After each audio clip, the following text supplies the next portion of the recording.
Assalomu alaykum hurmatli kanalimiz kuzatuvchilari. JavaScript darslarimizni davom etkazamiz. Bugun 5-darsimiz. JavaScriptda data ma'lumot turlari haqida gaplashamiz. Bugun umuman kod yozuvimiz faqat nazariy tarafdan gaplashib o'tib ketamiz. JavaScriptda data ma'lumot turlari bor, ya'ni data ma'lumot turlari degan tushunchalar bor. Ya'ni biz o'zgaruvchilarga yozayotgan let yoki constga yozayotgan ma'lumot turlarimizni o'sha turlar bor, ya'ni ikkiga bo'linadi. JavaScriptda ma'lumot data type'lar ikki asosiy turga bo'linadi. Bular primitiv va non-primitiv murakkab turlarga bo'linadi. Primitivlar asosiy, ya'ni oddiy turlar bo'ladi. Non-primitivlar esa murakkab turlar. Bular JavaScriptda oxiriga hammasi data type'lar, data tiplar hammasi borib, baribir obyektga taqaladi. Mana data type'lar ikkiga bo'linadi. Bular primitiv va non-primitiv.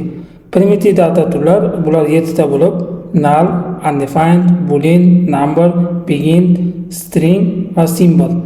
Non-primitivlar esa obyektlar. Xo'p, bularga bitta-bitta to'xtalib o'tib ketamiz va keyingi darslarimizda hammasini bitta-bitta ko'ramiz.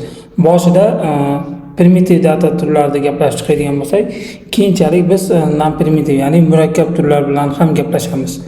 Xo'p, primitiv ma'lumot turlari JavaScriptda oddiy turlar. Ular o'zgarmas, immutable bo'ladi va faqat bitta qiymat saqlaydi. Ya'ni bitta o'zgaruvchi primitiv data turlarini faqatgina bittasini saqlay olish qobiliyatiga ega.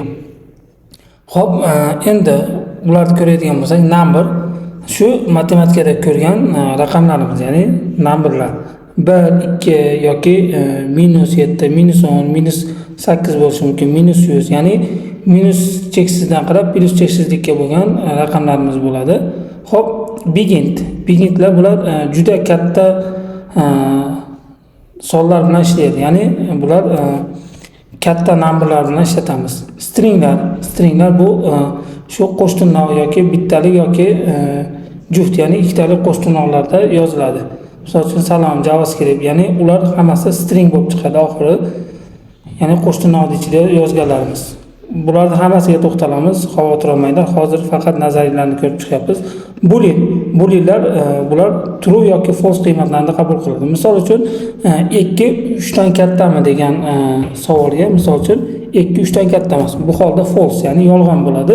Misol uchun 10 -10 dan kattami? Ha, katta. Bunda true, ya'ni rost qiymat qaytaradi bizga. Shu holatlarda booleanlarni ishlatishimiz mumkin. Endi undefined qiymat belgilanmagan bo'ladi. Ya'ni o'zgaruvchi bo'ladi, uni qiymati yo'q bo'ladi yoki o'zgaruvchi bo'lsa, uni qiymati undefinedga teng bo'lsa, shu holatlarda bizga undefined qaytaradi. Null bo'sh yoki qiymatsiz, ya'ni keyinchalik API'larda ko'ramiz.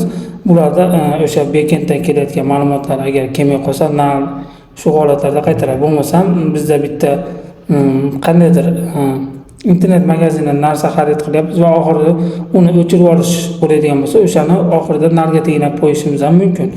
Symbol bular unique indekslar yaratish, ya'ni unique. O'ziga o'zi ham teng bo'lmaydi, ya'ni unique unaqasi bitta bo'ladigan holatlarda simbollardan foydalanishimiz mumkin. Endi non-primitiv data turlar, ya'ni murakkab ma'lumot turlariga to'xtaladigan bo'lsak, non-primitivlar ma'lumot turlarini murakkab strukturada ifodalaydi. Ular qiymatni emas, balki ma'lumot joylashgan manzilni, referensini saqlaydi. Tushunlangan? Ya'ni non-primitivdagilar ular qiymatni emas, o'sha qiymatda turgan referens, ya'ni silkasini saqlaydi. Xo'p, bularga kiradiganlar obyekt, ya'ni o'zi bitta bo'lib turib, hammasi oxiri obyektga qadaladi dedik. Obyektlar endi ular ham bo'linadi, array funksiyalar bo'lishi mumkin. Bularda yana bir qator boshqa ya'ni o'sha darslarimizga kelganda ko'rib chiqamiz. Endi bizda yana type of tushunchasi ham bor. Buni hozir ko'rib ketadigan bo'lsak ham yaxshi bo'lardi o'zimiz uchun.